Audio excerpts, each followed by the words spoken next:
우리는 지금부터 죄무자성 종심기를 한번 살펴보기로 하겠습니다. 죄무자성 종심기라고 하는 말은 죄라고 하는 것이 본래 자성이 없어 마음 따라 일어난다는 이러한 법문입니다. 죄가 자성이 없다고 하는 문제는 여러 차례 우리가 살펴본 바 있습니다.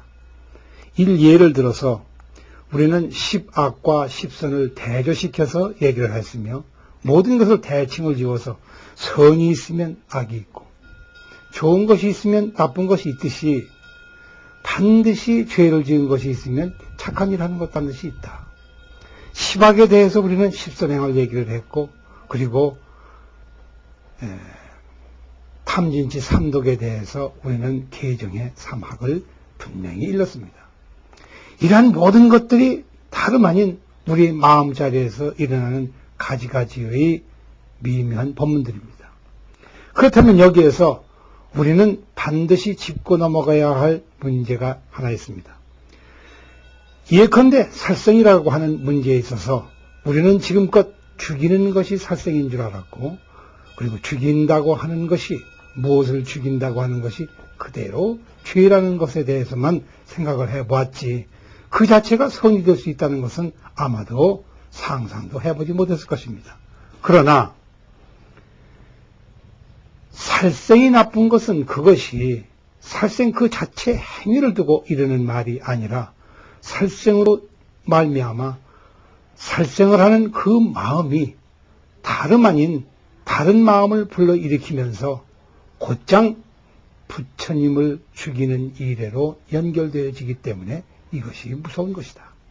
내 성품을 죽이고 더 나아가서는 부처를 죽이는 일이기 때문에 살생이 나쁜 것입니다. 그래야 부처님은 열반에 이르러서 제자가 물을 때 분명히 그 대답을 이루셨습니다. 내가 없을 때에 무엇을 대신할꼬 하니 개로 바로 네 스승을 삼거라. 개로 하여금 네 스승을 삼거라. 네 부처를 삼거라. 네 마음을 삼거라. 무슨 얘기겠습니까?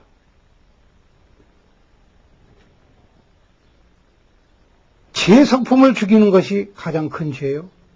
제 성품에 지혜가 없어서 모든 것을 어리석게 보게 되면 이 세상 사람들을 다 죽이는 것이 됩니다. 손 한 번 까딱하지 않은 사람이 살생을 하는 것이 됩니다.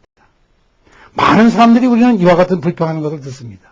저는 일평생 아무도 죽인 적이 없으며 해코지 한 적이 없으며 도둑질 한 적이 없으며 사음한 적이 없으며 이 세상에 나쁜 일이라고는 하나도 한 적이 없는데 어째서 제가 뉘우치며 회개하며 참회를 해야 한다는 말입니까? 라고 묻습니다. 바로 이것은 그 자신이 어리석기 때문에 한 말입니다. 지혜로운 자는 이 세상에 돌을 깨치는 도구가 아닌 것이 없어서 모든 것이 다 돌을 깨치는 그릇이 됩니다. 참회라고 하는 것은 잘못된 것을 뉘우치는 것인데 제 잘못을 스스로 보게 되면 그것은 무량한 공덕을 바로 그 자리에서 성취하는 것이기 때문에 그렇습니다. 뿐만 아니라 참회하는 그 자체는 바로 부처를 죽이는 것과 반대로 도리어 내 마음속에 자리 잡고 있는 부처님을 생성시켜서 급기야는 불도를 이루게 하는 가장 좋은 방편이 되기 때문에 그렇습니다.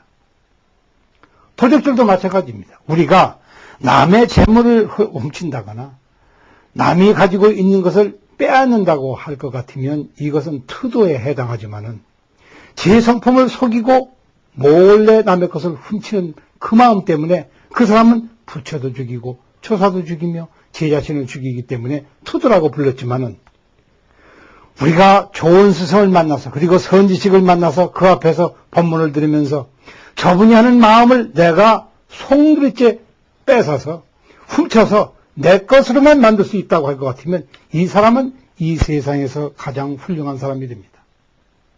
잘 뺏는 사람과 뺏기는 사람과의 입장이 완전히 앞서서 우리가 살펴본 것과는 정반대의 길을 가게 됩니다. 사람도 마찬가지입니다. 우리가 경계의 마음을 끌어올려서 경계의 마음을 팔려서 제 성품을 보지 못할 때에 이것이 사음인데, 그리고 그 경계에 끄달리는 것은 마치 술에 취한 듯이 그것들에 내가 취해서 제정신을 차리지 못할 때에 이것을 부름주계를 범했다 이렇게 말하는 것이지만, 설사 그렇다고 하지만은 이 사실을 내 스스로가 분명히 안다는 것, 분명히 이를 돌이켜본다는 것, 무엇이 잘못됐는지 전에는 보지 못하던 것을 그냥 간과해버리지 아니하고 자세히 품목을 자세히 들여다본 후에 그를 스스로 참여하면서 내가 이러한 것을 빠뜨리고 제대로 보지 못하였구나라고 아주 밀착해서 자세히 들여다보는 사람이 그 다음에 마음을 쓰는 자리에 있어서 오히려 역으로, 그렇다, 나는 그냥 있을 사람이 아니라 부처님의 저 법문을 기필코 내 것으로 만들어서 내가 불도를 이루고야 말이라. 부처님의 성분을 부처님 것으로만 내버려두지 아니하고 이제는 당당히 내 자신의 성불로 이끌어야 되겠다 하고 마음먹는다고 할 것 같으면 이 도적질이 무슨 죄가 될 것이며 이 살생이 무슨 도적질이 될 것입니까? 부처를 죽인다고 하는 사람이 도리어 부처를 살리게 되고 부처님의 법문을 훔친 사람이 도리어 가장 선한 사람이 되느니, 바로 이 때문에 부처님은 이 세상에 나시어서 초생지하에 제일 먼저 하신 말씀이 이 세상에서 나는 가장 선한 자이니라고 하셨습니다. 내 이전에 그 아무도 없었으며 나 이후에 아무도 없으리라. 왜냐? 부처님은 바로 현재 분이십니다. 현재 살아계신 분입니다. 현재 밖에는 없습니다. 부처님에게는 과거라고 하는 것이 없습니다. 지나간 세월이라고 하는 것들이 없습니다. 누적된 생각의 울타리가 없습니다. 누적된 쾌적층이 없습니다. 그곳에는 이렇다 저렇다는 의견의 결집이 없습니다. 고가 없습니다.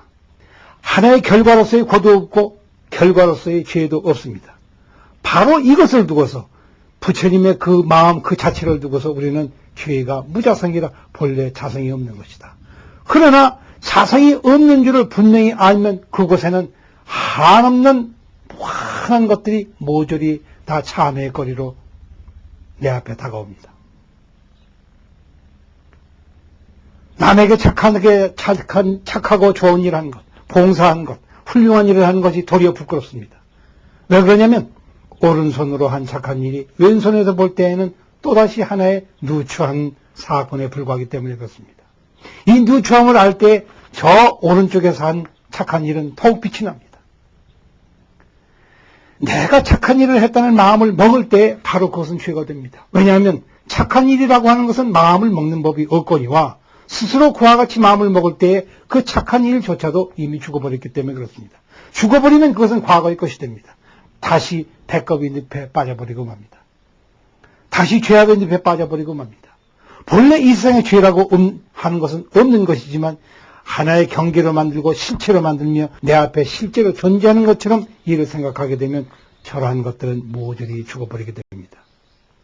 그리고 마음 따라서 일어난다고 하는 말은 바로 이때에 내가 하나의 결정심을 가지고 옳은 일이다, 착한 일이다, 잘하는 일이다, 나는 이와 같이 하겠다라고 덧없는 생각을 일궈내기 때문에 하는 것들입니다. 죄무자성 중심기라고 하는 것은 그 의지로 펴본다고 하면 다름 아닌 해제 성현입니다. 바다 밑에서 연기 나는 돌입니다. 그 근본 자체에는 아무것도 가진 것이 없지만은 그래서 도리어 마음이 이렇다 저렇다 결정을 내릴 때 곧장 그것은 병통으로 이어집니다. 그리하여 자성이 없는 이 성품 속에서, 자성이 없는 그 속에서 모든 죄가 다 일어나며 모든 죄는 또 돌이켜보면 그 속에는 아무것도 없다고 하는 이런 법문이 나오게 된 것입니다.